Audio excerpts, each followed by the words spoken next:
coming to the end of the minor league baseball season, so we felt like it would be a good time for the Windup, me and James, to release our official top 25 prospects for the 2025 MLB season. Me and James are going to be going through our lists. We each have our own 1 through 25, telling you why these prospects are as high as they are, why we love these players, and what you can expect from them in the future. Of course, we'd love to hear your guys' input and opinions on the prospects that we talk about, or maybe guys that we left off down in the comment section below. Don't forget to subscribe to the Windup for more baseball content, and drop us a like. Really does help us out over here. So, James, how'd you feel about doing these prospects? Starting off at the bottom, we're going to do chunks of 5. I'm going to give the lead to you. Start us off with your first 5 at the bottom. Fun. Honestly, hard to pick 25. I have a deep list of like 10 more honorable mentions I still love to say stuff about. But so starting from my number 20, Jet Williams, shortstop on the Mets. Number 21, Travis Bazzana, second baseman, Cleveland Guardians. 22, Thomas White, left-handed pitcher on the Marlins. 23, Bryce Rayner, shortstop prospect, Tigers. 24, Aiden Miller, another shortstop, probably a third baseman, Phillies. 25, this is my crazy one. I had to get the pronunciation of this. Raniel Rodriguez, catcher on the Cardinals. Interesting. Okay, so we did talk off camera, and you said that number 25 was someone you thought I would have on my list. I did not have Raniel Rodriguez on there, or Raniel, however it's pronounced, just because he's a lower-level catcher, and you know how we feel about those as prospects. They are scary, but he has been mashing. He has been freaky good so far. I'm going to name my first 5 guys, then we'll talk about this group. So for me, at number 25, I went with Esteban Mejia of the Baltimore Orioles. Number 24, I went with Eduardo Quintero. Number 23, I went with my boy, shout out Lazaro Montes. He's a freak. I had to put him in my top 25. Number 22, I went Zaire Hope. 21, Seth Hernandez, which I do believe is the only prospect from the 2025 MLB draft in my top 25. And then rounding out the top 20 at number 20, I went with Bryce Eldridge. Okay, so that's interesting because Hernandez, Quintero, and Lazaro Montes were all on my just missed list. Oh, okay, yeah. And I think that's fair. I think there's a lot of really good prospects right now. This class might be missing that true, like, top 10 that's super, super deep with superstars. But I do feel like this middle part where you'd go from, like, 20 to 40, there's a lot of guys that could fill in. Talking about Esteban Mejia, because he's someone off my radar. Now, you said that he was going to be your guy to, like, do a little dart throw at the end of this. Yeah, so Esteban Mejia right now is, like, the pitching freak in the Orioles minor leagues. He was in rookie ball in the complex this year, and he has been a freak. He throws, like, 103 miles an hour. He's come up to A-ball already for Baltimore up in Delmarva, and he hasn't slowed down a bit. Now, he does have some control issues, but that's going to happen when you're 18 years old. Down in rookie ball in the complex league, he had a 2.4 ERA. He struck out like 30, 40% of the batters that he was facing. He did walk a bunch of guys, but no home runs in the 40 innings. And same thing with the 11 innings so far at A-ball. Still hasn't given up a home run, still striking out over a batter per inning. The stuff is electric. It's a project. It's very projectable. But I've seen a lot of people, especially on Twitter, I think like Chris Cross. What's his name? Eric Cross. My bad. Chris Cross and is Chris Clegg. Yeah, and Chris Clegg. I put them together. I've seen both of those guys hyping up Esteban Mejia. Picked him up in one of my dynasty leagues. He's just got a really lively arm in an organization that's going to have to be aggressive, I think, with some pitching prospects. Totally. And the Orioles are a team that we trust a lot in terms of player development for how many of these, especially early round draft picks they've converted. Now you're seeing Samuel Basallo, another international guy that's gone to the major league so quickly, it's almost like shocking. Also worth noting, we're not including any guys on the major league level in this top 25. That's actually something we need to say very, very openly. Good caveat. If anybody has touched the major leagues, Mark and I are not including them as prospects, which is our personal rule. It's not how prospects work in the real world, but that's our personal rule for this. But I want to talk about Raniel Rodriguez because he's someone that Baseball America recently said might have the best profile as an 18-year-old hitter they've ever seen. Whoa, okay.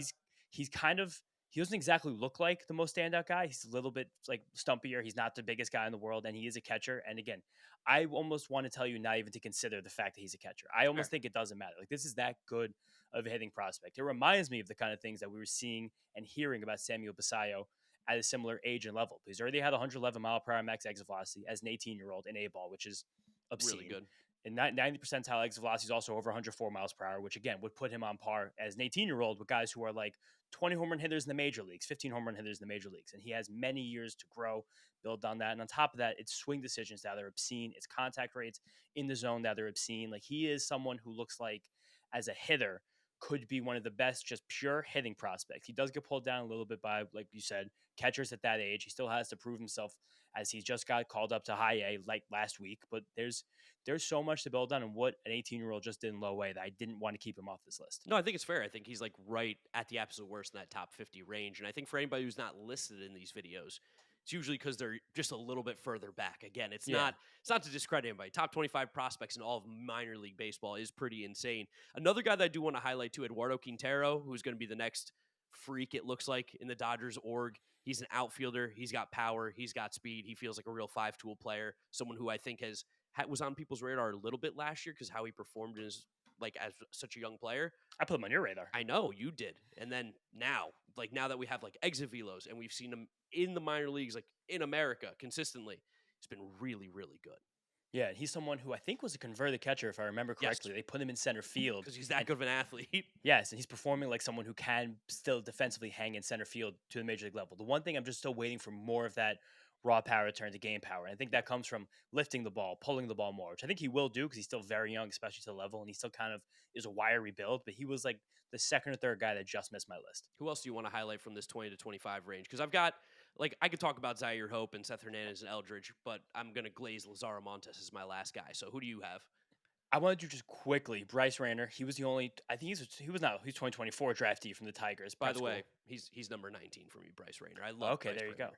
He looks like just an athletic freak at shortstop. He's dealt with some injuries this year that have really taken away a lot of the game experience that I think he could have used as a prep bat, but he had a 114-mile-an-hour exit velocity. Just seeing that initially for someone his age to level, seeing the physical tools he has, that's 70 grade raw power. The swing decisions aren't really there. The lifting and pulling the ball still isn't really there, but just seeing that 114, massive check mark, happy to just say, you're the guy.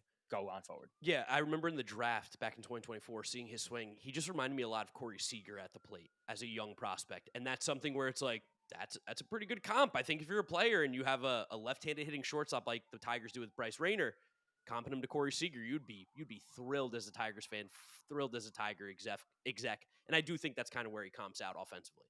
Yeah, that was all similar to what I thought about Colson Montgomery as he got drafted and was moving through the White Sox system. Then he went down, now he's gone back up. But just seeing these kind of crazy toolsy lefty shortstops is awesome. Yes, and then let me just talk about Lazaro Montes real quick. He got up to Double-A. The numbers haven't been as strong at Double-A as they were in Single-A and High-A, but he hits the ball just almost harder than anybody in the minor leagues. He hits it consistently, has power to all fields, and he's got 32 home runs this year in 125 games. The nickname he always gets is Baby Yordan because he's built similarly to Yordan Alvarez. He's 6'5", 220 something pounds. He's a moose of a human. He's only 20 years old, turns 21 and at the end of October. I don't know where he plays defensively, and that's something that definitely would bump him down most people's lists. But for me, who just cares about pure offensive ability, like he's got some of the best raw power in all of the minor leagues. See, he missed my list just a little bit because of the no defensive home and because the strikeouts have ticked up to the point where it could become a bit worrisome, but the power is still there. It's one of those things. It's funny because like James Wood, that was the big thing too. I'm not comping him to James Wood, but like it is interesting when the strikeouts are too high where it starts to matter, but also how good can you be where you don't care about the strikeouts? Exactly, and that's kind of a line. And it does help him a lot that he is a left-handed batter, not having to deal with a platoon split while he will have to deal with some defensive deficiencies. But just you hate to see the 3 at the beginning of a minor league strikeout, right? Even as good as the age level is, like the bat needs to carry him so much further than most other prospects because that's his way to deliver value. All right, he James, still can. Yeah, let's get going from 15 to 19 now. I'll go because I already told you 19 being Bryce Rayner. At number 18, I've got Robbie Snelling. 17, I've got Colt Emerson. 16, I've got a guy you put me on to, Luis Pena, who's been a freak this year for the Brewers. And at number 15, someone you put in your top 20-ish range, I have Thomas White of the Miami Marlins. Marlins getting 2 pitching prospects on here, both from the left side, weirdly enough. Oddly, somehow, as open-ended this has been, we do have some more alignment somehow. It's crazy. How is that even possible? So for my number 19, Edward Florentino, outfield prospect for the Pirates, I'm excited to talk about. Then also 18, Robbie Snelling, Marlins pitcher, which is funny. And then those guys who I've already named, I have a pretty big tier gap now, the next guys. My 17 is Zaire Hope, my 16 is Andrew Painter, and my 15, and my top pitching prospect right now is Trey Savage. Okay. Well, it's funny because I still have those names that you mentioned a little bit higher. Like Florentino makes it pretty high on my list. I'm super excited about him, and we could talk about him here in a second. Savage as well makes it pretty high up on my list. Interesting, because we talked about Florentino off camera about a month ago, and you were not as excited.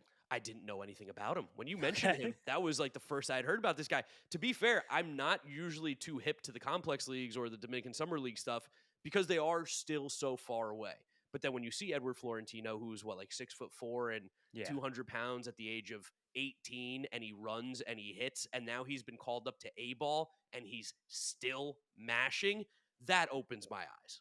Major. And when you watch Florentino in the box, like all I see is Cody Bellinger's swing. It's Yeah. kind of uncanny, the similarities. And similarly, he was worked out as a first baseman. Now he's proven so athletic that he's getting tons of time in low A at center field. And if he could be a center fielder, he skyrockets up my list. But the one thing that still holds me back from Florentino is while just seeing him and seeing how like immature he still looks because he's basically a kid, he's a teenager. The max exit velocities are just simply not there. He's never hit the ball harder than 109 miles per hour. If he even had a 110 or a 111, like similar, he could match the Raniel Rodriguez. That would put him up like no, almost in my top 10, I think. But just I want him to make sure that while he does have he can lift the ball so well at his age, so much better than most players. The swing decisions are good, but I just need to see a bit more of that raw power. But there's something that he's able to do with pitch recognition and getting to the actual game power without the raw power that seems very special to me at his age. He does strike out a lot still. There's some Low holes to his 20s. game. Is he in the low 20s? I think at Low A 20s. he's At A, he was 24%. oh great, even better than I thought it 23 was. and a half. I thought it was closer to 30.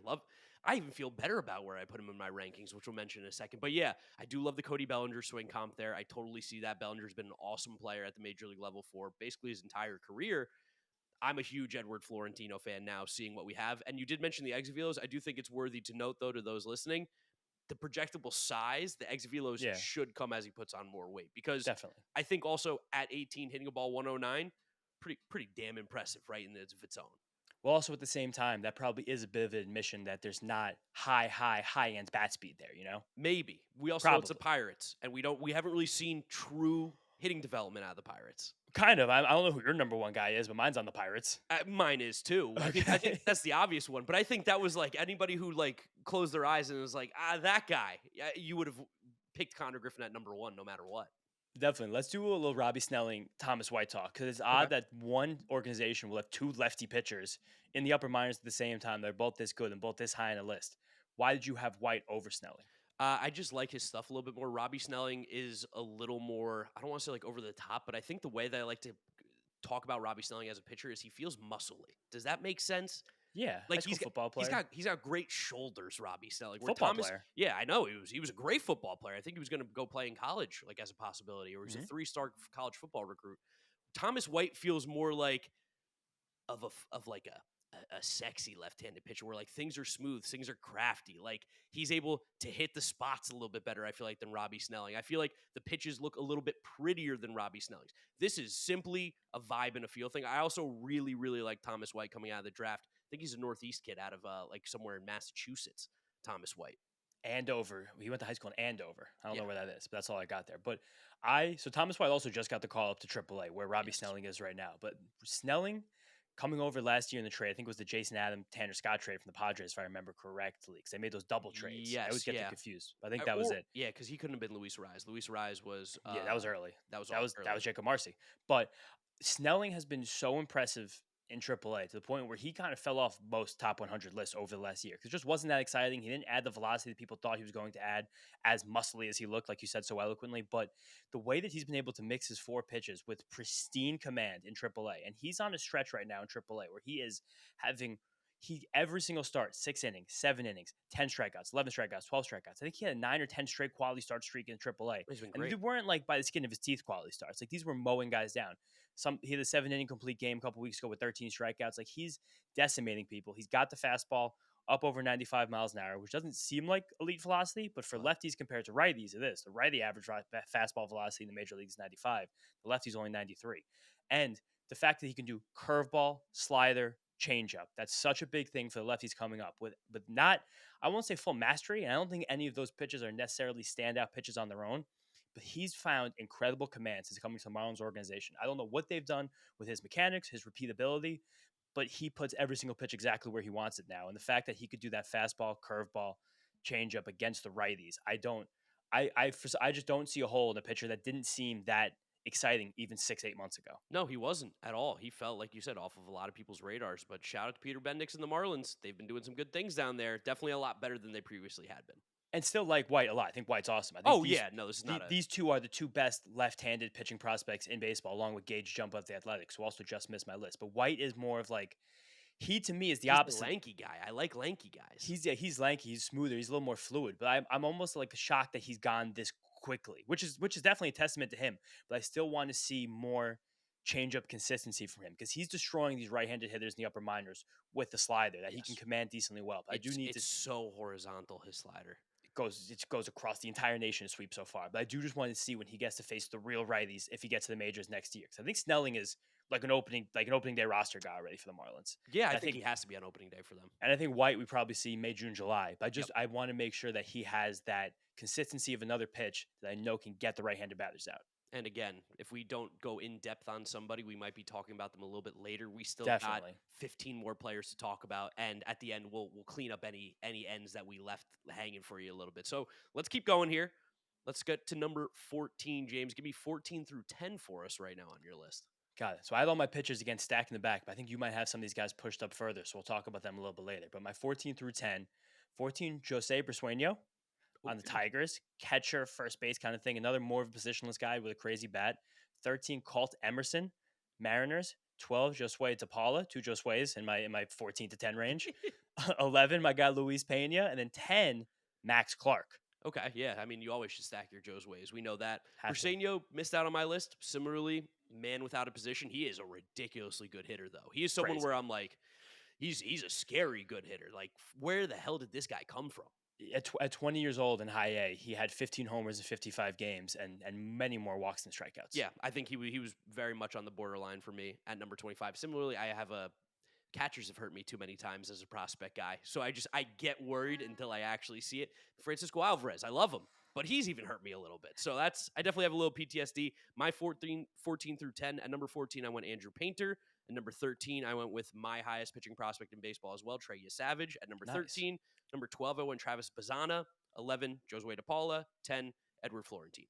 Okay, so now a lot of similarities here. Talk to me about, because I had similar, why you went with Savage over Andrew Painter. He's just good. He's just dominating. Like the fastball is good. He's got the splitter. He's brought some more spin into his game too, which we didn't see a lot of at East Carolina. Just a really good pitcher. Like I think it's that simple. When you're getting the swings and misses that you are, he doesn't give up a lot of hard contact. He doesn't have bad command or control issues.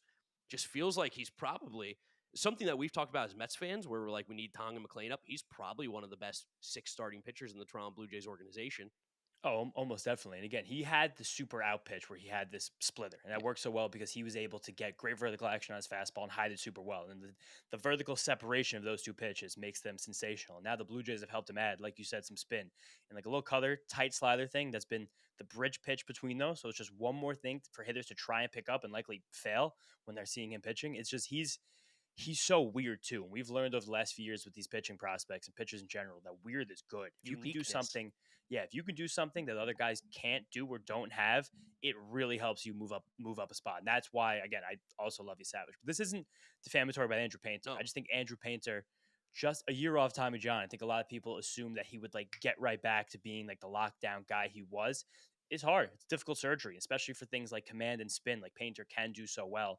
They just haven't really come back immediately right away. We see this with pitchers all the time at every level. And I think that this time next year, we could be talking about Andrew Painter possibly as like a top 25 pitcher in Major League Baseball. But as of right now, what we know, I think Savage just barely ekes him out. Until Andrew Painter shows me that he can go back to being the version that was a top 5 prospect in baseball, I'm a little cautious. He's still number 14. I still think he's one of the 14 best prospects in baseball, the second best pitching prospect in the entire league. So I really like Andrew Painter. I loved him coming out of the draft. I thought it was like crazy. He fell to where he was because I think if you saw him pitch in high school, you're like, this guy is awesome. Unstoppable. He's like 6'7", has the best mechanics I've ever seen. I've never seen anything like it. Multiple Big fan of breaking his. balls. You mentioned you Savage. I like Bazzana a lot. I know you had him in your top 25, right? You put him in there? Yeah, I put him. He was my number 21, just behind Jet. That has really changed for me is that one, like I think he is probably going to be a plus second baseman, it seems like, defensively, even at the position. And then 2, he does just kind of get on base, and he's probably going to be like a 15 homer guy who hits like 270, 280 with like a 370, 380 on base percentage, it feels like, in his peaks. That's a really good player. No matter how you slice it, if you can play a full season with those kind of rates, that's good. And I think Travis Bazzana, and this was, I think, the calling card of him the entire time, really high floor guy. Really high floor. So that floor is kind of why I put him a little bit lower. Because I'll always kind of opt for a little more ceiling over a little bit more floor in these lists. And that's why I stacked him and Jet Williams next to each other because I think Bazan is a much more stable profile, of course, but I think Jet has still more of the exciting tools and showing that he can play good defense at more premium positions, which Yes, teeny tiny edge I gave him for that. I think that's fair. Josue DePaula, let's talk about him real quick. Let's talk about him and Zaire Hope together because Yes, they've because been I playing mentioned together Zaire earlier. nonstop. Yeah. It's same level in the Dodger system together. But I think we both had DePaula a bit higher than Zaire. Yeah, I like Zaire Hope. It's just like, even if you look at the two guys, Josue DePaul is a monster of a human, where Zaire Hope's kind of like a pit bull, and he's just like, he's strong and a little stockier. Where Josue DePaul, you're like, that's a freak. Like, look how big this guy is. Look at how he moves. Look at how he runs. Also, he's a cousin of Stephon Marbury, my favorite NBA player ever. So that gets him extra points. And Sebastian Telfair. Shout out Brooklyn, Lincoln High School. But DePaula also has more of this kind of veteran, unique patience that hitters at his age and level do not have. As a 20-year-old in Double A, like he understands the strike zone so incredibly well. Where I think Zaire is finding that. I think the Dodgers are helping him develop that. But DePaula has it. So having that while also having significantly more physical tools, like it's shocking. But Zaire Hope has the speed thing on him. Yes. I don't think either of these guys will be center fielders, but I think Zaire Hope has a better chance to possibly try and fake it as one. I see Zaire Hope having like, almost, is this going to sound crazy to say? I can see him being like a better or more valuable fantasy baseball player because he has a stolen bases, because Definitely, yeah. he's still going to be able to hit 20 plus home runs a year, it seems like. And Definitely. he's going to be towards the top of where he's going to get on base. Where Josue DePaula, I could see being a major power RBI guy in the Dodgers lineup in the future. And DePaula, again, it's the patience I think that will make him so good. Like Yeah. he's someone who, like watching some of these minor league games, he is so comfortable in the It's in deep count. command.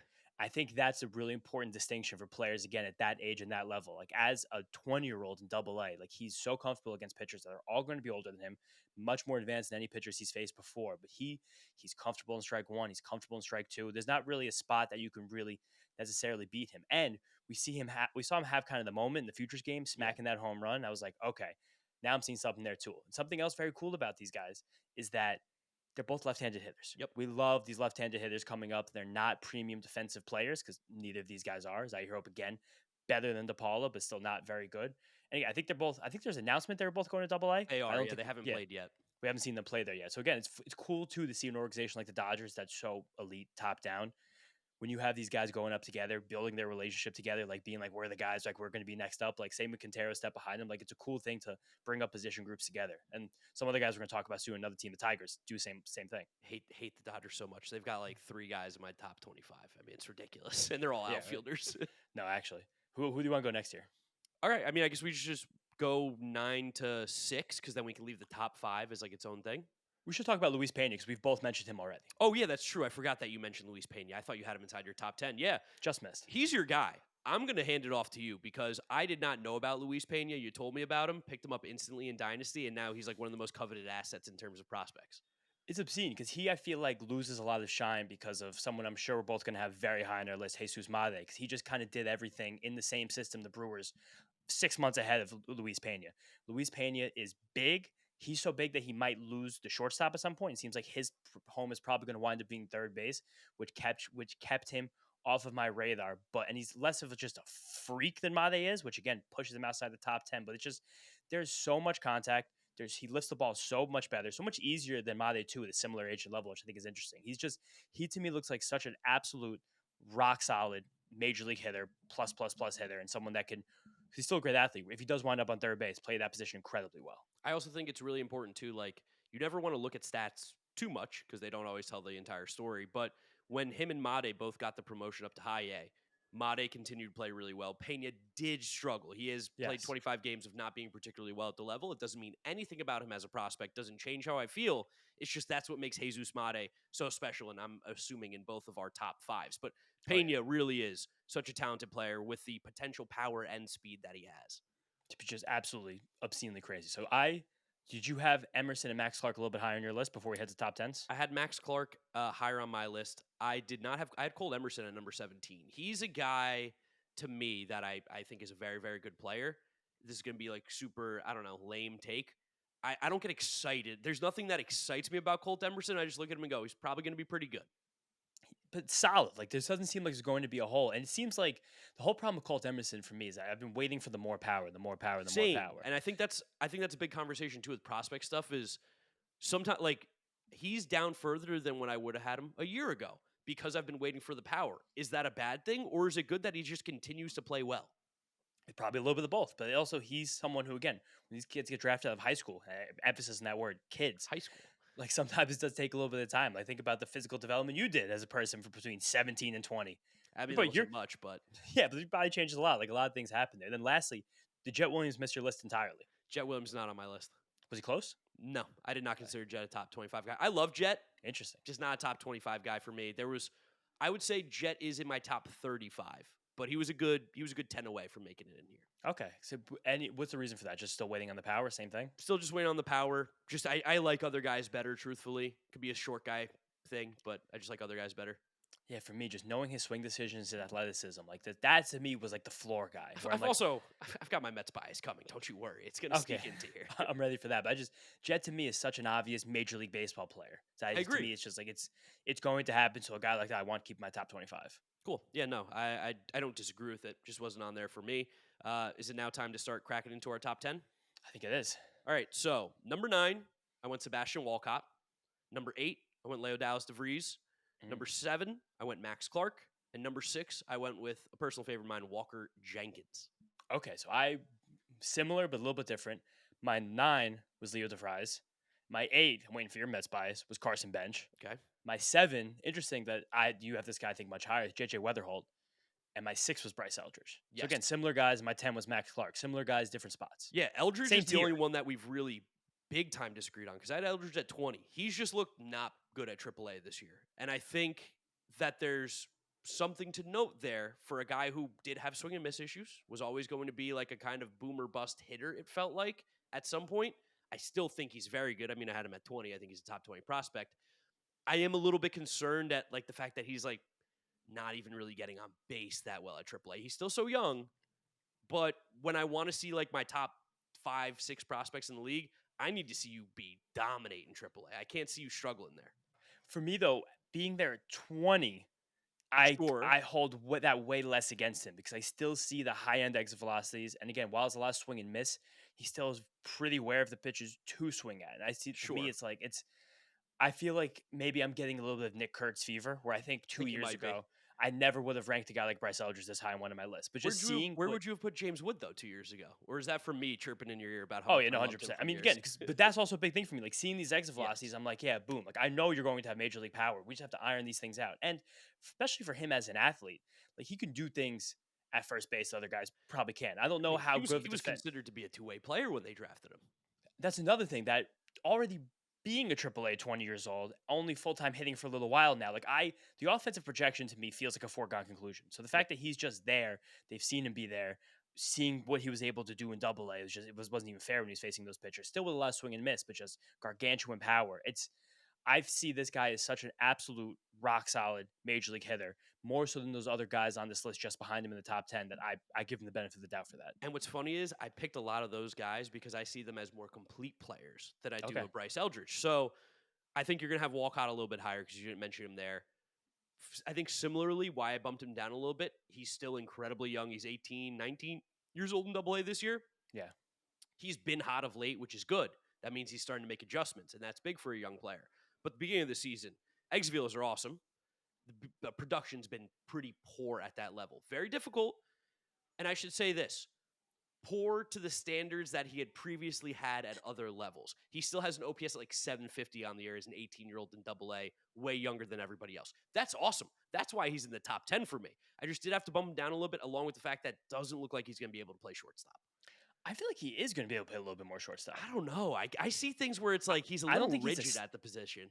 He's a little rigid. I think he's so huge, but I think he could still move enough to play there for a little while. But it's the problem with Walcott, I think, is that he had all the seams to be the number one overall prospect. Yes. And then that momentum was stalled. And I think that's what kind of pushes people off. I gave him the benefit of the doubt for seeing how hard he hits the ball. Like when we talk about some of these guys hitting the ball hard, like Walcott's even a tier above them and how hard he can Yeah, hit. I mean, hit a ball in spring training this year, like, what was it, like 115 or something Yeah, on the it ground? was directly into the ground, but it did happen. Still happened at 18 Yeah. years old against major leaguers.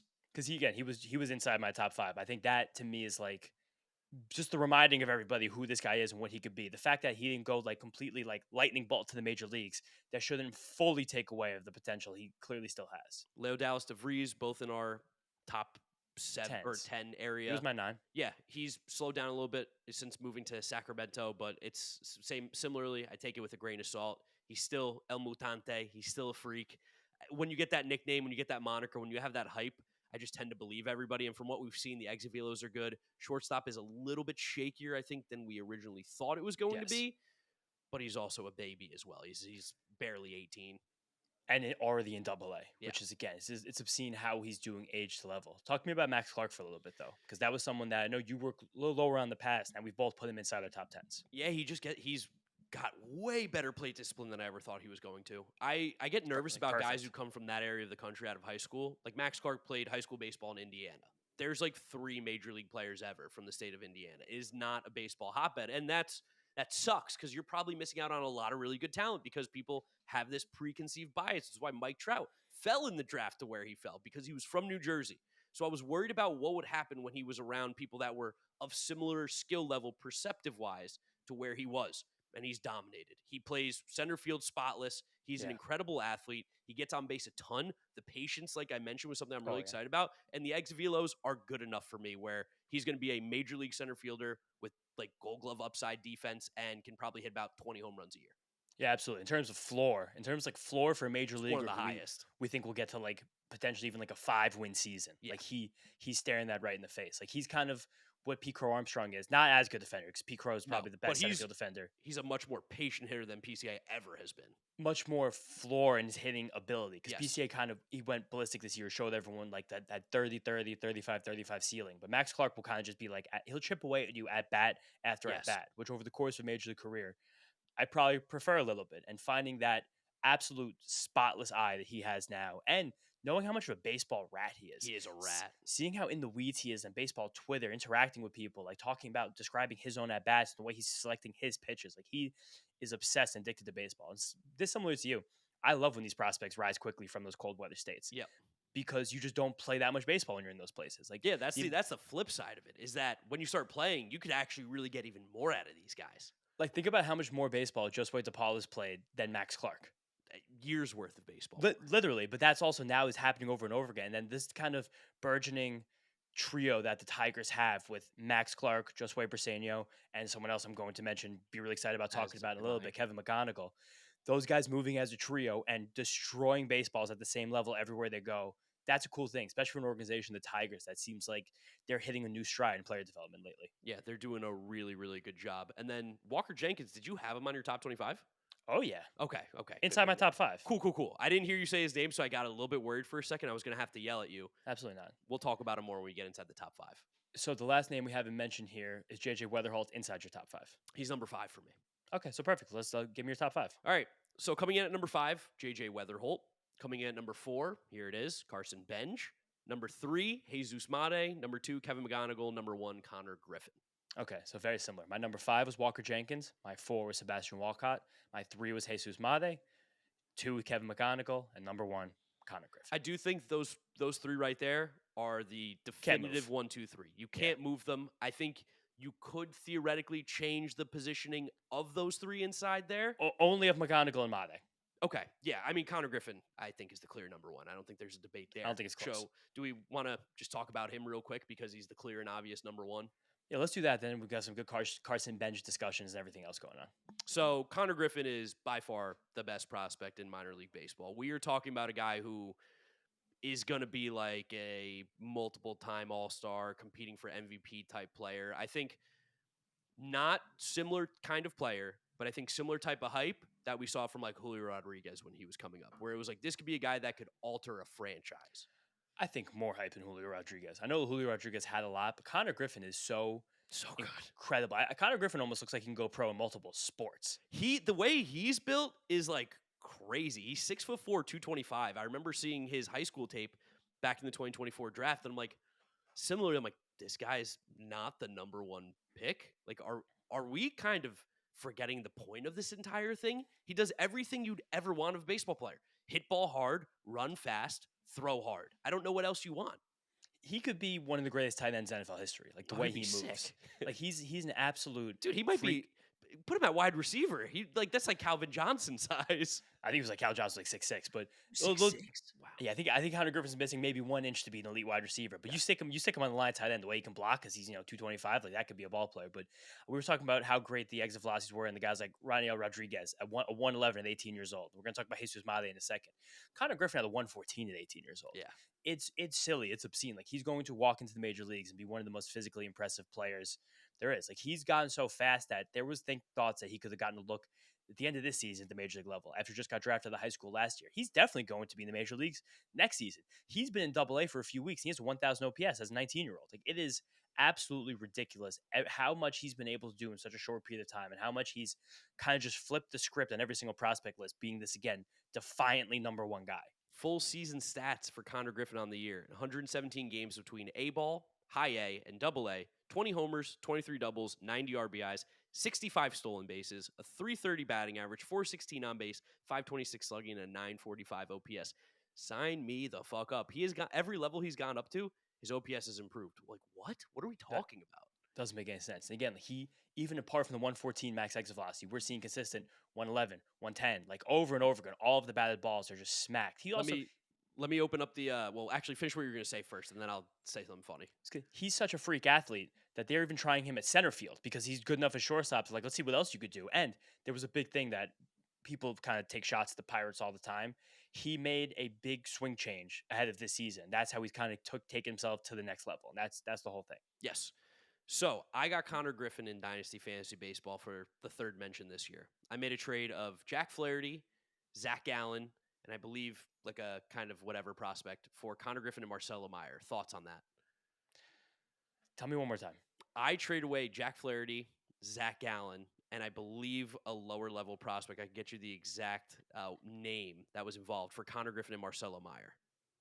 Oh, yeah. I think just getting Griffin, that's easy. Yeah, I know. I was just like, I couldn't believe when I've wanted him forever in Dynasty for this reason. I never thought he was going to be the number one prospect, clearly, in baseball. I thought he was going to be a really good player, but the new ceilings that he's reached are absolutely insane. Yeah, I traded Zach Allen, Jack Flaherty, and Xavier Edwards for Marcelo Meyer and Connor Griffin. Right. And like there were some issues that we thought maybe there wasn't going to be as much contact in this Connor Griffin profile. But again, just getting himself to make these changes that quickly, it looks almost unstoppable. Go down the list. Kevin McGonigal, number 2. Yeah, I love McGonigal, dude. He was a guy that Years out of drafts, similarly to Jet, a lot of people were pumped about him. People were like, this guy's a ball player. All the same comps, like smaller guy, strong though, good exit velos, baseball rat, like loves the sport, always getting better. And he's a freak. I can't believe how hard he hits the baseball for the size he is. No, literally. He's the guy who actually has jumped up to being number one on some lists. Ooh, Like, really?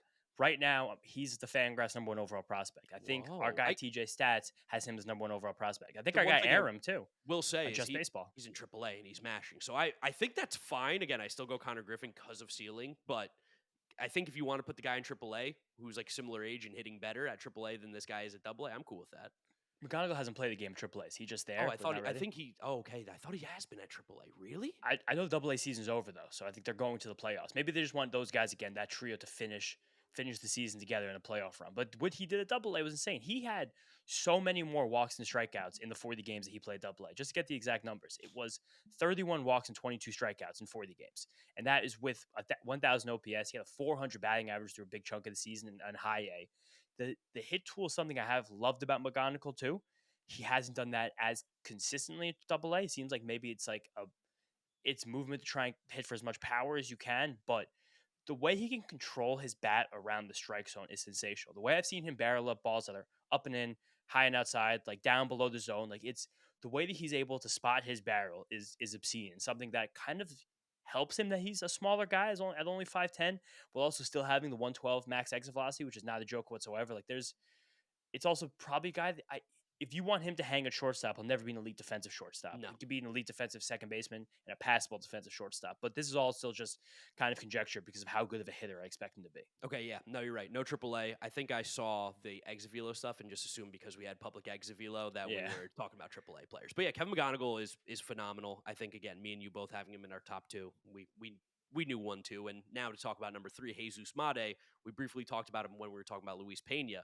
He was a guy who, again, shout out Aram of Just Baseball Media, Aram Layton. he was all over Jesus Mate before a lot of people. Like he was making content on Twitter of like being at the backfields and getting clips of this guy playing baseball. He is crazy, crazy good. No, he hits the ball harder than basically any 18-year-old that we've ever tracked. Like it's Yeah. him and Vladimir I Guerrero was gonna say Jr. Vladdy, And yeah. he looks a lot different than Vladimir Guerrero Jr. Vladimir Guerrero Jr. at 18 was like we were like, oh, first baseman forever. Jesus Mate, we're like, this guy can play shortstop until he's 40. But it's obscene. Like he's 18 years old, he's going to Double A to join their Double A squad for the postseason. Like, and he's still, even though he hits the ball this hard, like consistent 111s, 110s, 109s, like there, he's still not able to lift it and pull it consistently, which is a funny thing with him and Luis Pena because Luis Pena's found that loft on his swing where Made has him, but it's still just an absolute freak by all accounts, every stretch of the imagination. Yep, another good fielder, good hitter, good speed, and he's a child. He's 18 years old. He's so like twitchy, the athleticism on him. And Like also the name is just a superstar name. it's also Jesus made Jesus Made. it's a very difficult name to research and find things about. Yes. Because you, especially when you go on Twitter, because you're going to get everything in every which direction Jesus made. But yeah. Kind of can't type in Jesus and be like, what, you're not thinking about the 18-year-old Dominican in the Brewers minor league system?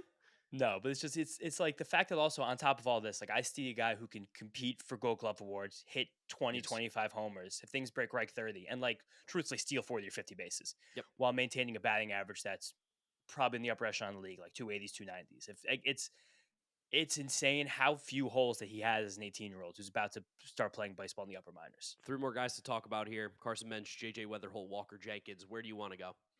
I went to Jenkins because I'm almost offended you didn't think I'd have him in my top 25. He's my number 5 overall prospect. I was just worried. It's not that I doubted you as a person. I know you have good head in between your shoulders. You might not know what underrated means, but yeah, I know you're aware of what prospects are. No, Walker Jenkins is awesome. I've been hyping him up for a while, and it's not that I'm the first to Walker Jenkins by any means. He was a top 4 pick, I think, in the draft when the Twins got him. But he's a guy who's like, I can't believe he's as good defensively and athletically as he is considering his size. And then similarly, exit velos, phenomenal as well. The guy hits the ball exceptionally hard. Yeah, it's also someone for him who has dealt with some injuries, has dealt with just kind of it didn't he was the one who was also going to be next up for number 1 overall prospect. He's been slowed by things that are a bit out of his control, but yeah, he's never played more than 80 games in a minor league season. But like under the radar as a 20-year-old in Double A this year, he had a nearly 300, 400, 500 triple slash. And he's up in AAA now, and he has nearly a 300, 400, 500. That's in like a week, but still, it's like he's in AAA now. Like he's going to be a factor next season, like legitimately. Yes. As someone who was again a high schooler that was drafted last year, 2024, correct? Yeah, 2023.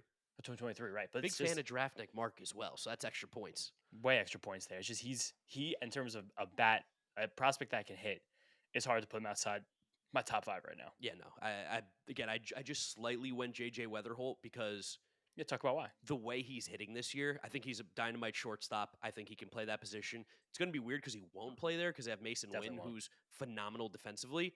But they do have an opening at second base, and there's also going to be an opening at third base because Nolan Arenado stinks. That guy's career is pretty much over. I can't imagine he ever plays for the Cardinals again past this season. Surely they're going to find a way to get rid of him. JJ Weatherholt has just been mashing, and he did at West Virginia. He hit there in college. Like, all he's ever done is hit, and the glove seems to be getting better too. So that, to me, is just a guy, another very high floor, but I'm starting to feel a little better about his ceiling as well.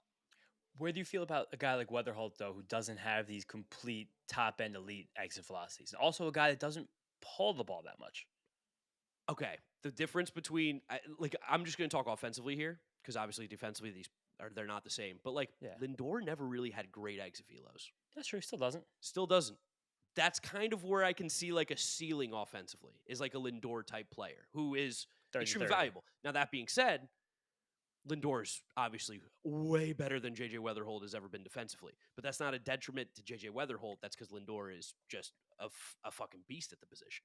Totally. Weatherholt is someone who I'm impressed by the way he can spray the ball. Yes. Like the level of exit velocity he gets on balls out of the other way, the way he can put balls into the right center field gap, that's a left center field gap. No, right center field gap's right. That's crazy to me. But he's like a profile we don't see too often where the top exit velo is never going to be like the top percentiles, but I bet you his hard hit rate's going to be very high.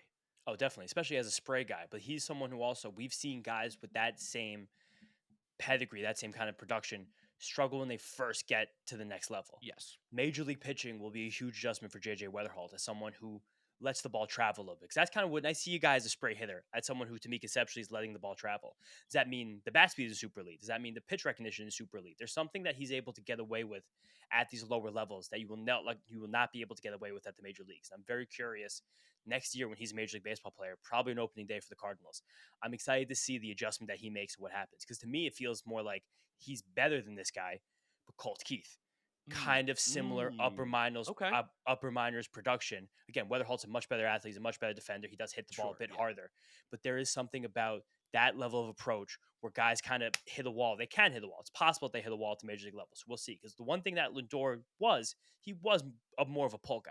Yes. That's where I was like, that's the issue, is that Weatherholt's not the pull guy. But you can learn to pull. I think No, you can learn to pull. definitely But again, learn to but pull. there's some way he's not pulling that might be intentional, might be unintentional. But that ball's traveling a little bit deeper, and we don't exactly know why. It's also the Cardinals org too. So Yeah, we don't know. But we'll see him. See if they're getting better there. But that's why I got like Walker Jenkins and Walcott jump ahead of Weatherholt for me, and Eldridge because he just hits the ball and pulls the ball that much more. But totally. Last guy to talk about. Saved him for the last. Works out well. Carson Bench.